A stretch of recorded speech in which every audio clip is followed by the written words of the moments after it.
नमस्कार मित्रों, शिक्षा संसार ऑनलाइन चैनल पर आप सभी का बहुत बहुत स्वागत है। मित्रों, आप सभी जानते हैं इस चैनल के माध्यम से हम शिक्षा जगत से जुड़ी विभिन्न प्रतियोगी परीक्षाओं के संबंध में आपसे समय समय पर बातचीत करते हैं। इधर आप लोगों का यूजीसी नेट का एग्ज़ाम नज़दीक आ गया है और मैं ये मान कर चल रहा हूँ कि आपकी तैयारी अंतिम चरण में होगी या लगभग संपन्न हो चुकी होगी। आप ही की तरह कुछ कैंडिडेट मेरे पास फ़ोन कर रहे हैं, मैसेज कर रहे हैं कि सर अनुक्रम वाले प्रश्नों को लेकर के, जो अनुक्रम या कालक्रम का प्रश्न आता है यूजीसी नेट में, उसको लेकर के कुछ मार्गदर्शन करिए, कुछ जो है गाइड करिए कि उनको कैसे हल करना है। तो आज इस वीडियो के माध्यम से हम बातचीत करेंगे कि कैसे सरलतापूर्वक अनुक्रम के सारे प्रश्नों को आप हल कर सकते हैं, और वो भी महज 1 या 2 दिन की तैयारी में। यकीन मानिए, यदि आपने पूरी बात सुन ली और जैसे आपको बताया जा रहा है उसी तरह से आप तैयारी करेंगे तो अनुक्रम के आपके एक भी प्रश्न गलत नहीं होंगे। जितने भी प्रश्न 10-15 आएंगे आप सारे के सारे प्रश्न आसानी के साथ हल कर लेंगे, और महज 1 ही दिन या 2 दिन की तैयारी, आपको 2 दिन का समय आपको इसके पीछे देना है। आइए देखते हैं। सबसे पहले आपको क्या करना है कि हर विधा के प्रमुख रचनाकारों की लिस्टिंग तैयार करनी है। मतलब आपको हर विधा से 10 प्रमुख रचनाकारों को लेना है, उनका चुनाव करना है और एक कॉपी बनानी है, और उस कॉपी में उन रचनाकारों का नाम, उनकी रचनाएं और उन रचनाओं का प्रकाशन वर्ष लिखना है। जैसे यदि आप उपन्यास विधा तैयार कर रहे हैं तो उपन्यास विधा के 10 प्रमुख रचनाकार जैसे प्रेमचंद, वृंदावन लाल वर्मा, जैनेन्द्र, भगवती चरण वर्मा, इलाचंद जोशी, अज्ञेय, यशपाल इत्यादि जो महत्वपूर्ण रचनाकार आपके नज़रिए में लगे कि अगर हम उपन्यास विधा तैयार कर रहे हैं तो ये उपन्यासकार महत्वपूर्ण हैं, उनको आप एक कॉपी बनाएं और उन कॉपी में उन उपन्यासकारों का नाम, उनके उपन्यास और उन उपन्यासों का प्रकाशन वर्ष आपको लिख लेना है। इस तरह से जब आप इसको एक बार लिख लेंगे तो डेली आपको करना क्या है, एक बार इस लिस्टिंग को देख लेना है, रटना नहीं है, देख लेना है। अगर आप डेली एक बार इनको देख लेते हैं तो आपके अचेतन मन में बहुत सारी चीज़ें याद हो जाती हैं, रचनाएं रहेंगी, और जैसे ही आप विकल्प देखेंगे तो आपके सारे प्रश्न आप विकल्प को देख करके उत्तर का चुनाव स्वतः ही कर लेंगे। तो इस तरह से तो आप उपन्यास तैयार कर लेंगे।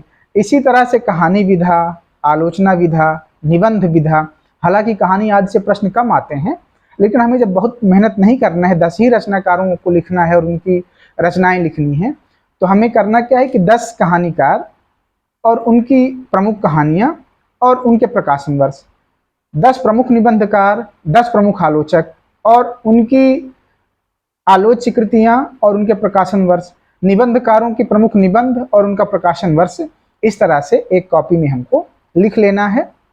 और उसको क्या करना है कि डेली एक बार सरसरी निगाह से देख लेना है।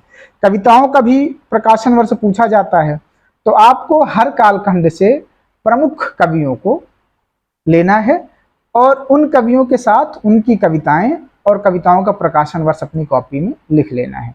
जैसे यदि आप भक्ति काल कहें तो भक्ति काल में सूरदास, कबीरदास, तुलसीदास और जायसी, इन प्रमुख कवियों को। छायावाद में प्रसाद पंत निराला।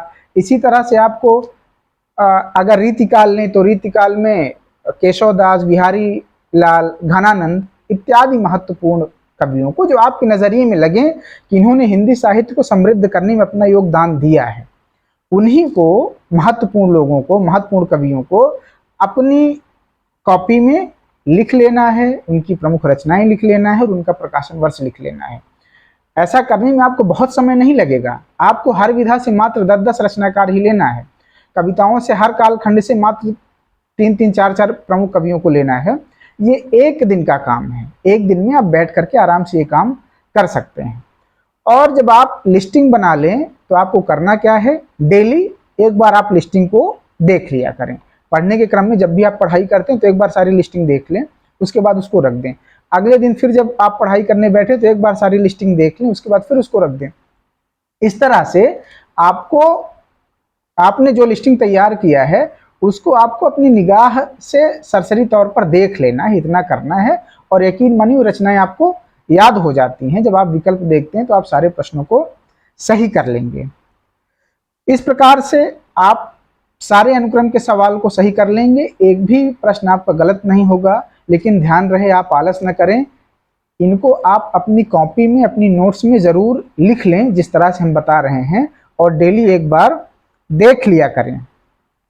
इसके अलावा आपको क्या करना है कि आप सभी के पास रामस्वरूप चतुर्वेदी की किताब होगी। रामस्वरूप चतुर्वेदी की किताब जिसका नाम है हिंदी साहित्य और संवेदना का विकास, बहुत अच्छी पुस्तक है।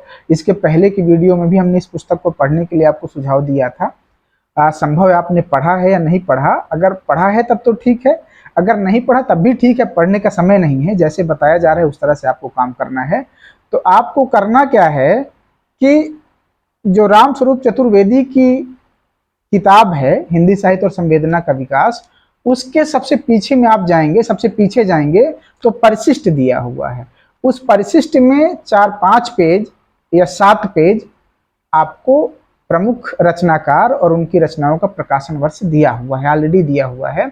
तो आप अपनी नोट्स तो तैयार ही करें, और वहाँ रामस्वरूप चतुर्वेदी की किताब में आखिरी में जो परिशिष्ट दिया हुआ है उसको भी आप डेली एक बार देख लिया करें। आपको हम रटने के लिए नहीं कह रहे हैं। आपको करना क्या है कि खाली एक बार उसको पढ़ लेना है, पढ़ते चले जाना है। और इस तरह से जब आप करेंगे, अपनी नोट्स भी जो आपने प्रमुख रचनाकारों की लिख रखी उसको, और रामस्वरूप चतुर्वेदी का जो 5-6 पेज पीछे दिया हुआ है परिशिष्ट में उसको देख लिया करेंगे, तो यकीन माने अनुक्रम का आपका एक भी सवाल एग्जाम में गलत नहीं होगा। इसके अलावा आपको साल पेपर हल करने के लिए पहले ही सुझाव दिया गया है। तो साल पेपर में जो अनुक्रम आए हुए हैं उनको भी आपको हल करना है, अच्छे से तैयार करना है। तो मुझे लगता है यदि आप इतना कार्य कर लेंगे तो आपके अनुक्रम के प्रश्न एक भी गलत नहीं होंगे। जितने भी, ये बात सुनने में तो आसान लग रहा है, लेकिन आप इसको करके देखेंगे तो एक भी प्रश्न आपका गलत अनुक्रम का नहीं होगा। जितने भी प्रश्न आएंगे आप मैक्सिमम प्रश्न सही कर ले जाएंगे। एक बात और आपसे साझा कर दें कि स्वतंत्र रचनाकार और उनकी रचनाओं से संबंधित जो प्रश्न आते हैं उनको तो सभी कैंडिडेट हल कर लेते हैं। कोई पुस्तक आ गई इसके लेखक कौन है, कोई कहानी आ गई इसके कहानीकार कौन है, उपन्यास आ गए उपन्यासकार कौन है, इन प्रश्नों को तो सभी लोग हल कर लेते हैं। आप भी हल कर लेंगे और सारे कैंडिडेट मैक्सिमम कर लेते हैं। यूजीसी नेट में यदि आपको जेआरएफ क्वालिफाई होना है तो उसकी रीढ़ अनुक्रम वाले प्रश्न हैं। अगर आपने अनुक्रम वाले प्रश्न सारे सही कर लिए तो यकीन मानिए आपका जेआरएफ क्वालिफाई हो जाएगा। जेआरएफ क्वालिफाई होने से आपको कोई रोक नहीं सकता, क्योंकि मैक्सिमम कैंडिडेट गलती कहाँ करते हैं, जो अनुक्रम का प्रश्न आता है उसी को गलत कर देते हैं। और उसका कारण क्या है, वो सामान्य तरीके से पढ़ते हैं, किताब लिए और शुरू से आखिर तक पढ़ते चले गए। अनुक्रम के लिए कोई अलग से उनकी रणनीति या स्ट्रेटजी नहीं होती। तो आपको अनुक्रम वाले प्रश्नों के लिए अलग से स्ट्रेटजी बनानी है। एक दिन मात्र खर्च करना है। आप एक दिन बैठ करके सारी पुस्तक जो आप पढ़ते हैं उन किताबों में रचनाकारों के नाम और उन प्रमुख रचनाओं के प्रकाशन वर्ष भी दिए हैं। हम सारे रचनाकारों के नाम लिखने के लिए नहीं कह रहे हैं। आपको हर विधा से मात्र 10, मैक्सिमम 10 रचनाकारों को लेना है और उनकी प्रमुख कृतियों का कालक्रम का प्रकाशन वर्ष आपको लिख लेना है और उसको डेली आपको एक बार देख लेना है। अगर आप इस तरह से तैयारी करेंगे तो यकीन माने आपका जेआरएफ क्वालिफाई हो जाएगा। जब हमारे आसपास लोगों का हर साल जेआरएफ क्वालिफाई हो ही रहा है और साल में ये परीक्षा 2 बार होती है, तो आपका क्यों नहीं होगा। कोई नौकरी की परीक्षा है नहीं कि एक बार भी परीक्षा हो गई फिर 5-7 साल होगी या नहीं होगी कुछ पता नहीं है।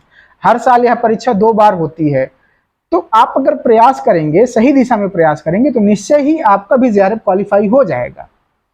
जेआरएफ क्वालिफाई करना, पास करना कोई इतना कठिन काम नहीं है। आपके आसपास आप देखेंगे तो हर साल लोग जो है 100-200 लोग जेआरएफ क्वालिफाई होते ही हैं, तो आपका भी हो जाएगा। मित्रों, अगर आप इस तरह से तैयारी करेंगे, जो स्ट्रेटजी आपको बताई गई है अनुक्रम के लिए, तो आपका निश्चय ही जेआरएफ क्वालिफाई हो जाएगा। अब आपको नई चीज़ें पढ़ने की कोई ज़रूरत नहीं। जो आपने पढ़ा है उसी को बार बार रिवाइज करते रहें। कोशिश करें कि एक ही 2 किताब पढ़ें कम समय में और उसको बार बार उसको पढ़ते रहें। अनुक्रम के लिए आप इस तरह से पढ़ सकते हैं। तो कंसंट्रेट होकर पढ़ाई करें, निश्चय ही आपका जेआरएफ क्वालिफाई होगा। मित्रों, आज की वीडियो में इतना ही। अगर हमारी बातचीत आपको सार्थक लगी हो, अच्छी लगी हो, तो आप हमारे चैनल को लाइक, शेयर और सब्सक्राइब करें, अपना प्यार दें। धन्यवाद मित्रों, नमस्कार।